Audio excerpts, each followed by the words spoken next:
यह आदमी धीरे धीरे अपनी हथेली खोलने के बाद उसकी हथेली में अचानक आग की एक छोटी सी लौ दिखाई दी। वह इस फिल्म का केंद्रीय पात्र जॉनी है, जिसने एक शैतानी बुजुर्ग के साथ आत्मा बेचने का करार किया था, जिससे उसे अजीबोगरीब शक्तियाँ मिली। लेकिन पहली बार परिवर्तन के दौरान जॉनी के शरीर से धुआं उठने लगा और उसके पैरों के नीचे अचानक आग लग गई।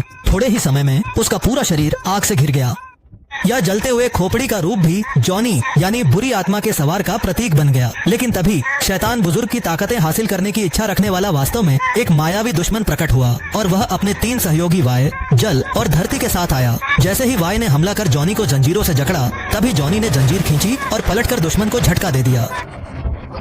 इसके बाद उसने जंजीर लहराकर धरती के सहयोगी को कैद कर लिया।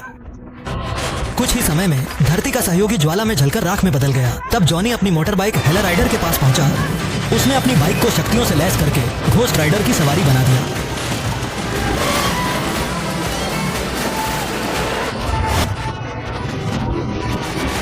काम पूरा करने के बाद वह अपनी उड़न सवारी पर चढ़कर दूर चला गया। तभी उसने सड़क के किनारे एक लुटेरे को देखा।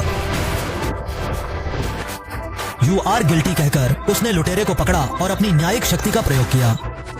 लुटेरे ने अपने शिकारों की पीड़ा को महसूस किया और अंततः उसे उसकी सजा मिली। लेकिन जैसे ही सूरज उगा, बुरी आत्मा के सवार ने एक खेत के पास फिर से अपना शांत रूप प्राप्त किया। जब उसने अपनी आंखें खोली तो उसने एक वृद्ध कब्र रक्षक को देखा, जो न केवल जॉनी की कहानी जानता था, बल्कि बुरी आत्मा के सवार से जुड़ी अनेक कहानियों के बारे में भी परिचित था। बूढ़े आदमी से अलविदा कहने के बाद जॉनी घर लौट आया, लेकिन पुलिस ने मलबे के दृश्य में उसके वाहन की प्लेट देखकर उसे गिरफ्तार कर लिया। जैसे ही उसे जेल में बंद किया गया, कैदियों का एक समूह उसे घेरने लगा।